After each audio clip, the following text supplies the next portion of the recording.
First off, I want to thank Judge Powell, Tina, for having me up here. We have the new voting equipment that we want to demonstrate today for you. There is currently nothing wrong with your existing equipment. I want to go out first and say that. The legacy equipment that we refer to, HVS, is working fine. There's nothing wrong. The reason we're wanting to demonstrate this equipment for you and to let you know why we want you to start thinking and looking for new voting equipment. About a year and a half ago, I had to come up here and talk to Judge Powell, Tina, about the server or the tally software that runs your election day service. The software itself went through a revision, and that was mainly because Microsoft put a halt on Windows 2000 and pulled the plug on it. So Hart InterCivic, who the manufacturer of the equipment is, had to start developing new tally software. Microsoft has agreed to keep that software on the current server that you use for tally or election tally night server through 2020. We kind of feel it may go through 2022, but most counties are aware of this and they're going to be looking for equipment. What we did with Tina and Judge Powell is, if you guys are interested in the new equipment that I'm going to take you through here in just a little bit, we're going to offer what we call an early adoption fee or discount off the top of the price. That's usually unheard of in this industry. Sometimes we give credits back on the old equipment, but you have to understand that the equipment that you currently have went out of production last year. That equipment currently is no longer being manufactured. The first time they manufactured that equipment was in 2002, and I can't remember when you all came on board. 2010, wasn't it? But that was used equipment. As used equipment at that time, you got a very attractive deal on that equipment. But that equipment, if you look at it right now, is really 2002 till present is how long that's been in use. I call this brand new equipment. This equipment here has been on the market for 2 years now in other states. It just got certified in January for the state of Kentucky. So we're already 2 years behind on this equipment. Want to start over here. This is our paper-based equipment. Everything's called Verity product. If you look in the top of yours, you should see Verity Scan. That's referring to this. This is the paper-based scanner. So if a voter came in and marked their ballot, they'd take it over to this scanner and scan it here. Okay. This is a brand new product to our industry for this. This is called a ballot marking device. This allows a disabled voter to come in, still uses the patent pending technology that the old equipment had. This is the audio portion, so a person, if they came in, they were totally blind, they have Braille, they can sit down. This is telling them everything to do. They can independently vote on this. It will actually, when they go to cast their ballot, it prints it on this printer, and then they can take it over here and scan it on the scanner. Total paper-based platform now. Currently what you have is a scanner and two pieces of equipment called a controller and a booth where the voter votes.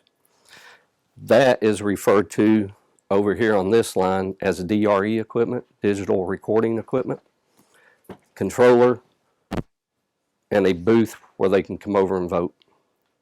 This also is set up just like that one, but it's touchscreen access, and it has all the audio built into it. Now, some counties prefer to be all paper. Some prefer to be all DRE or digital. Some likes to do a hybrid of that, paper, DRE. And that's your current setup right now. Are there any questions? How long before before this equipment will be outdated? We're looking at 10 to 15 years on the equipment, and I'm glad you asked that question. It just like all technology today, if you look at your cell phones and these, it's the software that drives the equipment. It's not the equipment. And that's why I wanted to preface this whole discussion. Your current equipment is good. It's only as good as the software manufacturers allows that to be out there. It took a year and a half when Microsoft came to Hart and said they're no longer supporting the Windows 2000 platform. It took them a year and a half to get off that and build new. They had already started building this line of product before they were refreshing the old product. So it's the software manufacturers are really driving the hardware. It's not that we just want to keep selling new equipment. It's nice, but that in reality for this business you can't do that. We expect this to be a good 10 to 15 years down the road before we'll be looking at another refreshment. You can be on the early cycle of this or the later. You're all, because you switched from one vendor to another vendor in 2010, you're on the late cycle of our legacy equipment. Any questions? How about demonstration? And tell you a little bit about what's nicer in this equipment versus the legacy. The legacy equipment, the only thing that was battery backup was what we call the DRE machines. Those were battery backup. The paper scanner that you have is not battery backup. This one is battery backup now.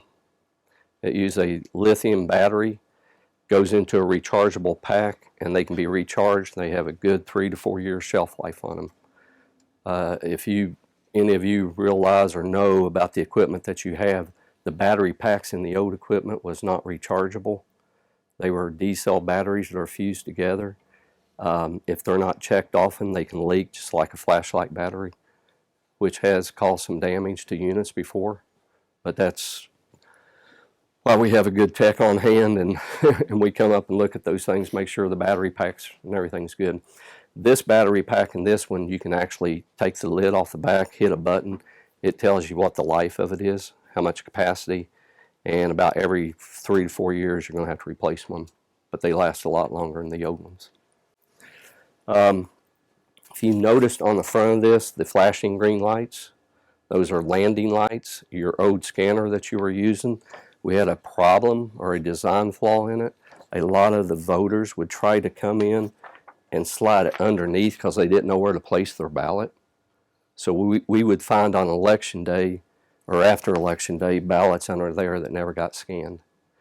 That's why we have the patented landing lights here now to guide them where the actual paper ballot goes into. Everything on these are touch screen. They can all be serviced from the screen now. Calibration about once a year is all done right here. They use little drives inside that stores the cast vote records.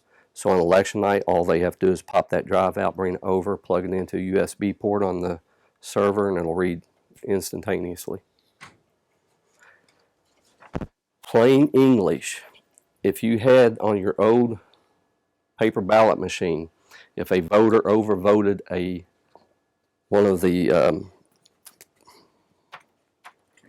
candidates, or what am I trying to say?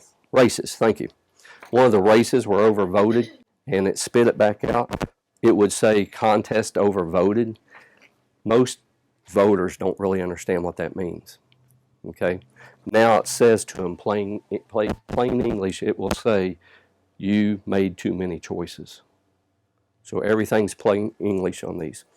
The other thing nice about these is you can go to a menu anytime and say change settings. You can go in and do setting changes. So if the time's off on all these, it can be done right here.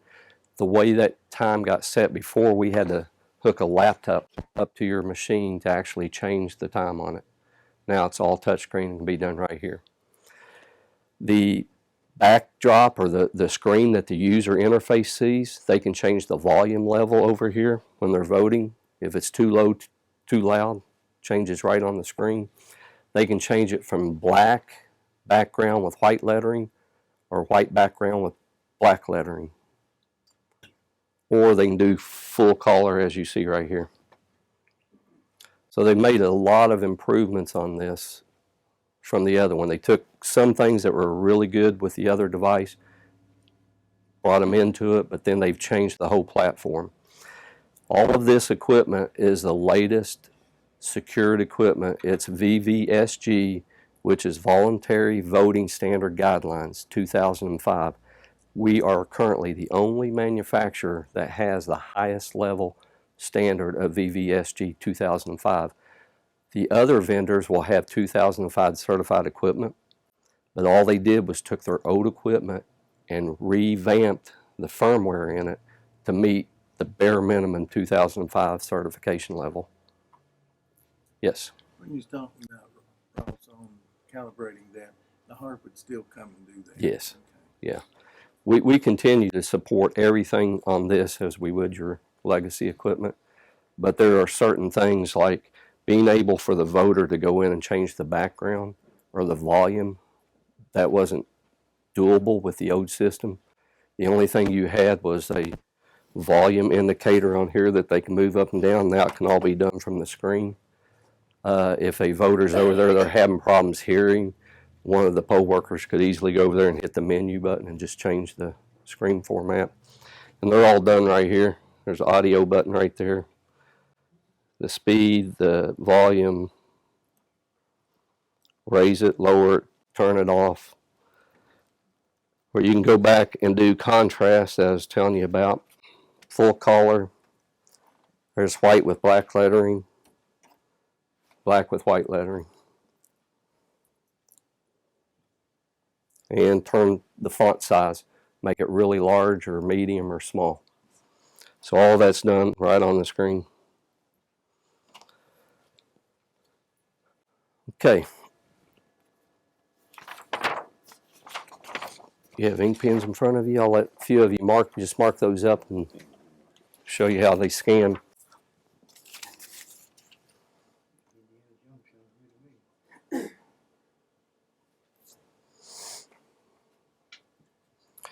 So the poll worker would come in here if a voter wanted to vote on this device, and they just say create a access code. They pick a precinct.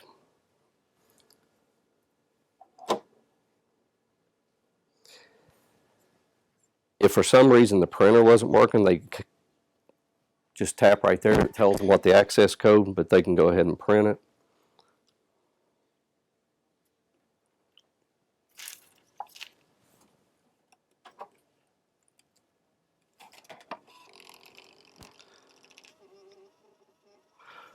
Once that access code has been printed, it's a random digit, 5-digit number.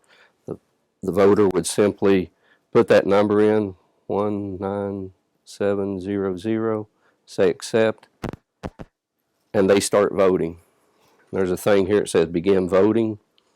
They make choices.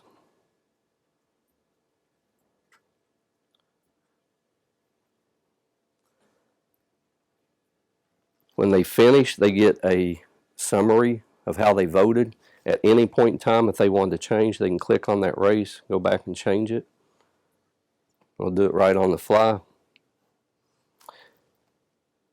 When they're finished, they hit print. It tells you again, you sure you want to print? Say yes. It's going to print their marked ballot over here, just what you're all doing. The reason for that is it's not disenfranchising a voter if they have a disability. Now they get a vote paper. Whereas before, somebody with a disability, the current system you have, most people are voting paper. They had to go over and disabled would vote on electronic machine.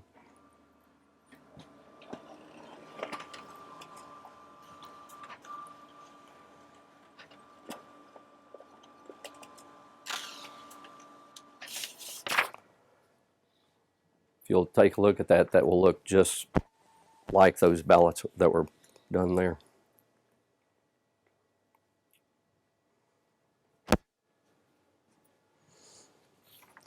Did you try and trip the system? No?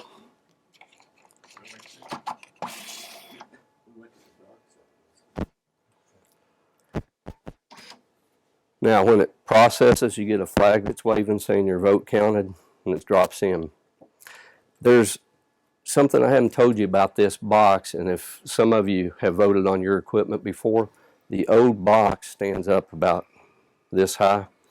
The new standards with the VVSG 2005 standards requires that the height of the ballot boxes be this size. It won't have casters on it. This thing will totally collapse down for 5 inches for storage.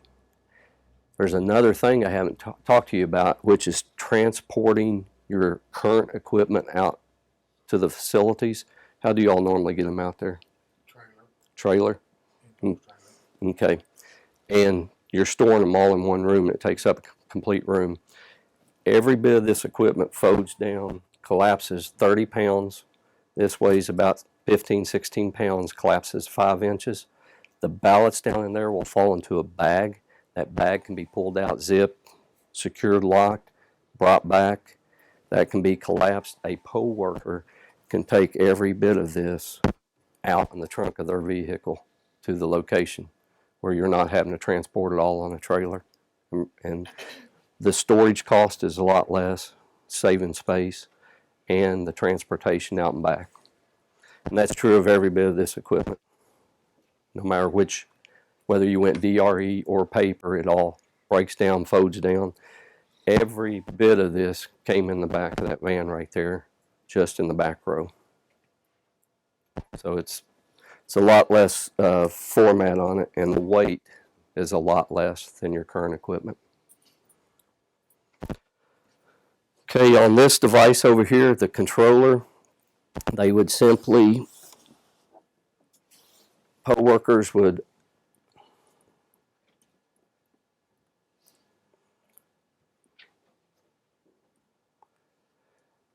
create an access code back here. Again, just like you do on your other machine. Say OK. Print the code. Voter would take that random 5-digit number over to this device and vote on it just like they did over here. The only difference, this gets stored inside the units. There's no paper that comes off of it. That's why we call it direct recording equipment. I know Tina, being the clerk, has expressed interest to be all paper at some point. Get away with the DRE. That way all voters have the chance to vote paper.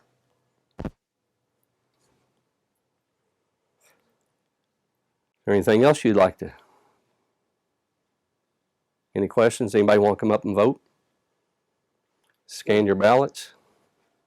Probably within by the year 2000, there's not going to be a choice. I mean, about getting the equipment. That's correct. 2020 to 2022, everybody will be moving over. We're offering, like I said, early adopter discount for the first 4 or 5 counties that want to adopt early. It helps to start moving the equipment. It gives us a chance.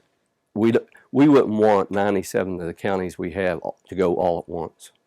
We prefer to get a few counties here and there, so that's why we're offering the early adoption fee. It helps us to grow into it just like the counties would grow into it. What is the discount? It's 5% off the total fee.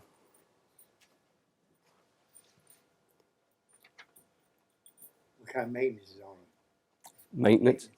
Actually, the maintenance on this is a lot better than the other one. The only thing that has to be done is the lithium battery. There's a coin battery. Every computer has them, desktops, laptops. That has to be changed out about every 4 years. So we always do that in the off year. I've sent proposals or quotes up to Tina already to have that done on your legacy equipment. MBB cards in your legacy equipment, it's time for those to be refreshed. Those are $66 a piece. The coin battery for every machine is about $40 to do. So how many machines do you have? 12 12 plus your spares, plus spares. 14. 17 he scans. I don't know, did we send you the quotes over? But No, because I sent a message. I wanted to wait till Okay. after they got to view these. the thing is if you have that done and choose not to move into this, then you're spending money towards that old technology that could have been spent over to this side. Again, I don't care. We're going to continue supporting the old equipment, but I hate to see somebody, if they're getting ready and wanting to move into new equipment, to spend money towards the old equipment that could go towards the new equipment.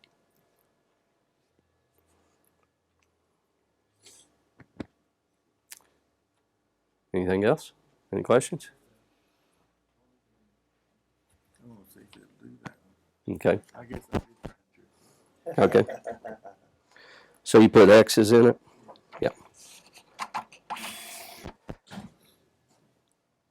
Just like the other equipment, as long as there's a mark inside that, all of our ballots run off what we call triangulation. Notice there's 3 barcodes. These triangulate off each other. They have a reference point, so if there's a dot, a check, an X, or the box is completely filled in, it will accept it. If you write outside of here, it will not pick that up. And I noticed you wrote over there, but you did a write-in, which is fine. The only time it'll pick anything up on one of these lines as a write-in is if you mark the box in that said, yes, I want to do a write-in, or I'm doing a write-in, you fill something in. It takes a digital image of that, and it will post it on here. Something a little different with this equipment on write-ins, just to bring that up. The old equipment would only say that you had 4 or 5 write-ins. The new equipment will actually print a line with a write-in on it. So somebody could take care of the write-in right in the field if they wanted to. If our state doesn't do that, but some states do, so they had to put that in. Part of the standards.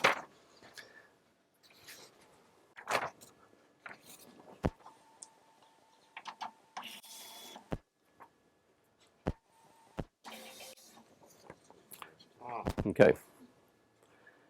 U.S. Representative, 2 mean choices are marked. This contest will not be counted. Is that what you was expecting? Yeah. Now, we could go ahead and cast the ballot the way it is, or we'd spoil this and get you a new one, but if a voter did want to cast it, they would just simply hit the button and it'll pull it on in. Now, what happens in that situation is any races marked properly count. Any that's overvoted and they decide to cast their ballot the way it is are not counted. But as you saw the plain English on there, that's the beauty of the system now. Also, if you had a big ballot and you had multiple choices in there, it will come up on the screen over here in color green telling you that everything, or there's race or choices within the race that has not been marked yet. And once everything's marked properly, it goes to red and kind of locks it out and says you've made all your choices. But it's telling you on the screen for each one of those now. The old system could not do that. And on the back, those ballots got the barcode too, so that means they can put it in upside down or in. That's correct. It will take it this way, that way, or that way. It just won't go sideways. Okay. Yeah, like I said, some of the features of the old system, we did that in the old system, has that. That's meant for, you can have a ballot front and back, but you can have multiple ballots, which we've had before. When the races, there's so many races on it that we had to go to 2 pages. So you'd have page 1 of 2, 2 of 2, front, back, maybe front of the third one. They both get scanned and it knows to accept because the system's predefined and set up that way. Now, I haven't talked to you about the ease of setting up. Because all of these have what's called V drives in them, our technicians used to have come out with a laptop, and you all have seen us do that, have to hook each machine up with a laptop, reset it before we could actually set it. Now all we have to do is take a V drive, unlock this door, plop it back in there, and it resets it and sets it for the new election. And then we pull it out and move to the next device. That's all that has to happen now.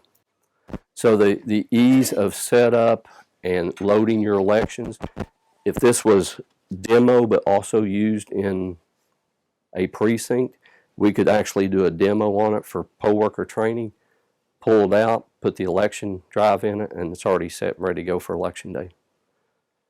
So a lot of the cost of having extra demo equipment just for demo use is gone. Your county does something that's really cool, and I know Judge Powell took care of this, where you went to 2 different locations, which saved the county a lot of money. You would only have to have one of these set up in Milton and one in Bedford. Then everybody would have their own scanner, which saves a lot of money.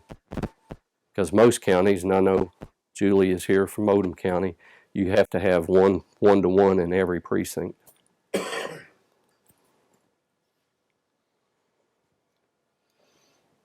you're talking about $250,000. No, we're talking about 128,000 For each one? for everything, to replace your current legacy equipment. And that's then you get a 5% discount on top of that. We've also offered for this county, if you wanted to do it, we'd split that payment up into 2 payments, July 1st this year and July 1st of next year.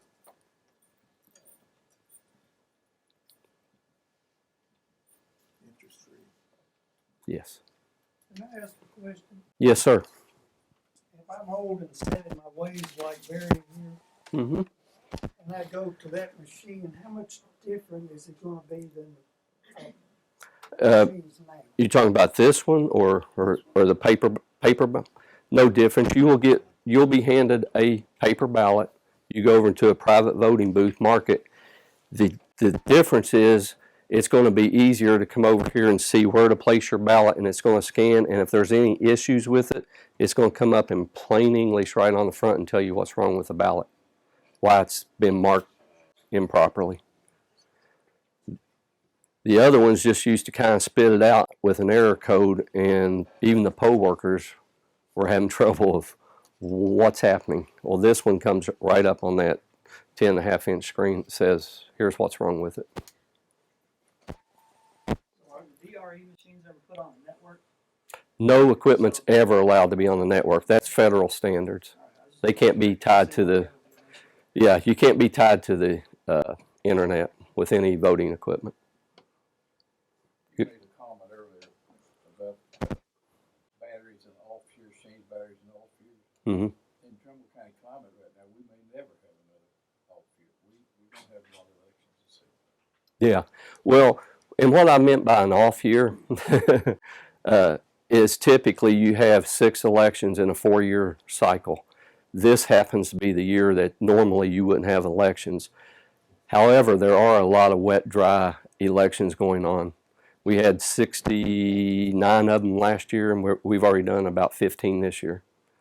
So you're right. There's no such thing as an off year anymore with the way the wet dries are going. But from our company's spot is it makes it nicer in that off year. We have trouble getting text to go to every county. We have to physically open up every device and get it into them to change out that little coin battery. That's hard to do in an election cycle when there's a big election going on. That's why we do all that maintenance in the off year. When the county elections and the gubernatorial elections or presidential elections are going on, it's just impossible to do it.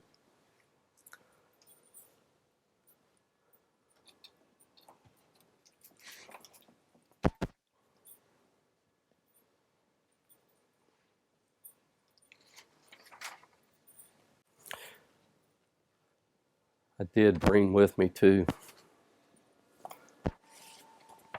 Now this isn't an official quote. These numbers are real. The shipping is an estimate, and it's pretty darn close to what it is. Shipping sometimes changes based on, it can fluctuate based on the freight and the carriers and all that, when the equipment's ordered and when it's delivered. But the discount will come off of that estimate, that 128.6. Now, understand at the very top, that's your Verity paper solution, which is your scanner plus what we call the touch writer access over here. The bottom is Verity paper with the DRE, kind of like you are now. And you can see that it costs just a little bit more to go that route. It's actually cheaper to be all paper.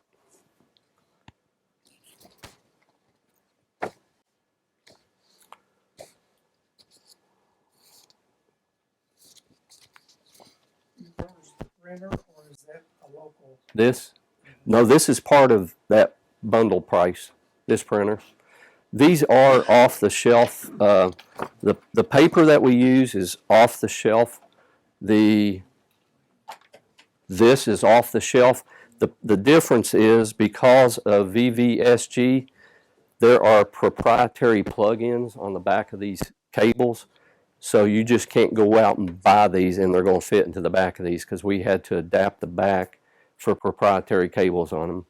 And that's because of the VVSG standards that come out of what we call the Election Administrator Commission, that EAC level at the federal government level.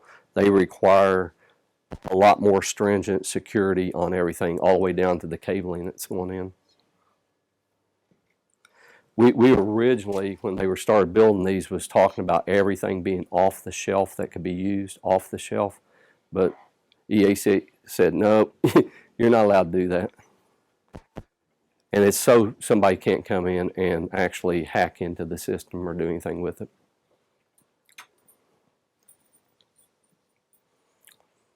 What do you think, Dale? You think it would confuse the voters? It's a change, you know. If it's a change, it will, but it sounds like it's pretty much the same It- procedure as the old ones. It's the process won't go away. The only thing really would be different is you be replacing Come up here and look at it. this with this. The setup on these are so much easier. The old machines, and Bruce can testify to this, when you hook a JVC up to the booth where the voter will vote, you have a big long gray cable. Those pins can bend, break. That's gone. This is a simple plug-in in the back. It's like a USB plug, and it's color-coded back here, and it's hard to go wrong on what hole does this go into and where does it fit. Can you kind of walk Dale through how to vote over there? Absolutely. Just, you'd be marking a paper ballot here. Wrong. So you mark that up, and then you take it right over to the scanner where the green lights are and feed it in. If you want to come over here, I'll try it. I've got to watch Dale all the time. Full-time job. It sounds more complicated than what it really is, you know. yeah, it's actuality, it's easier than your old equipment. It's a lot more simple. A lot more state of the art. Everything is plain English right on the screen for the voter to use and the poll workers. So a lot of the confusion with the old equipment is gone. 99% of the voters will be using that far left machine. Exactly. That machine won't be used. I would very much like, to not have to sell you this setup or that setup like you do. Federal government requires that we have what we call an HAVA device, which is for disabled access voters, required. It would really be nice just to have all your voters come in here and vote straight on that machine down there. Where's your ballot go? Where'd your ballot go? Now, my ballot, Your ballot dropped down in here. okay, did you say something about a bag it going into? Yeah, right now I don't have the bag in there, and this is all brand new. There's a ballot bag container that goes inside that. Make it go real neat? Yeah, well, Yeah. no, and here's the reason for that. You can't have them real neat because it's against the law to do that. Oh, really? Make them neat. Yeah, if they fell in order and you knew how voters came and voted in order, somebody could pull them straight out and match them up to how the voter voted.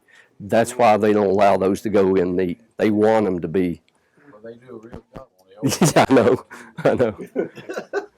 Russia couldn't hack into this. But the concept on this, and the state has already looked at it, is that that pull tag right there will release the machine and allow you to take the top of it off. Then you can unlock that and just pull the bag out, zip it, put a seal on it, and that bag would be impounded with the ballots in it for 30 days. So you don't have to get them in order then. And this goes down to 5 inches? Yes, that collapses to 5 inches. Houdini couldn't do that. Somebody worked on it. Here, there's some information on that, and inside the brochure for the Verity scan has a picture of the ballot, how it's collapsed. My house or yours? Thank you. You're welcome. Any questions? Each precinct won't have that. No, you would set just one of these up Each school. at each school, kind of like you do now with your, but every precinct would have one of these. 90, like Bruce said, 99% of your voters vote right here. The other 1% will vote here. You have to have it. It's required by the federal government. And you either have one of these or you have one of these.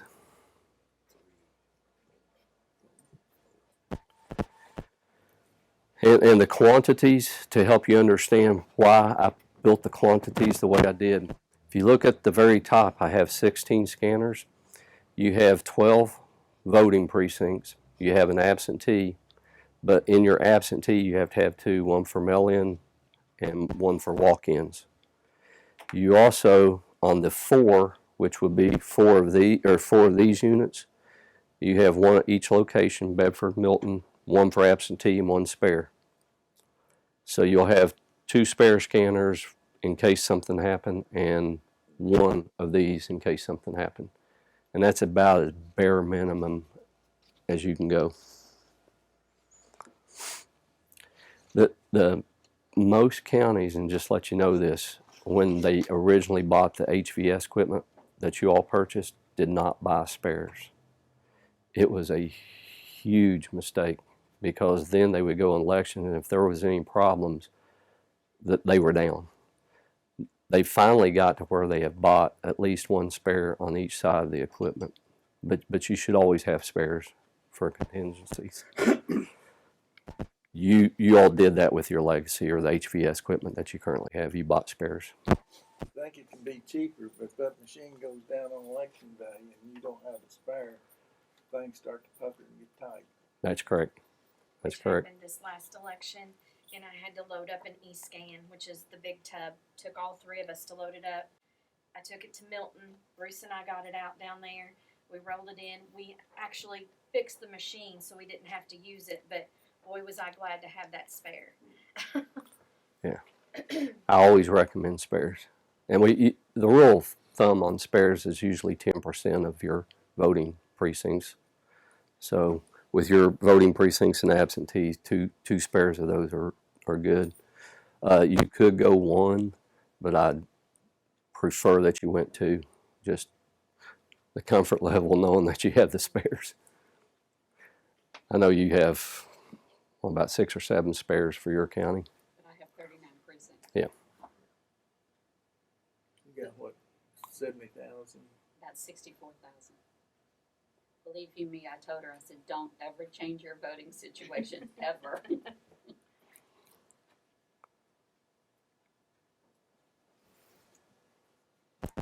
Questions, guys?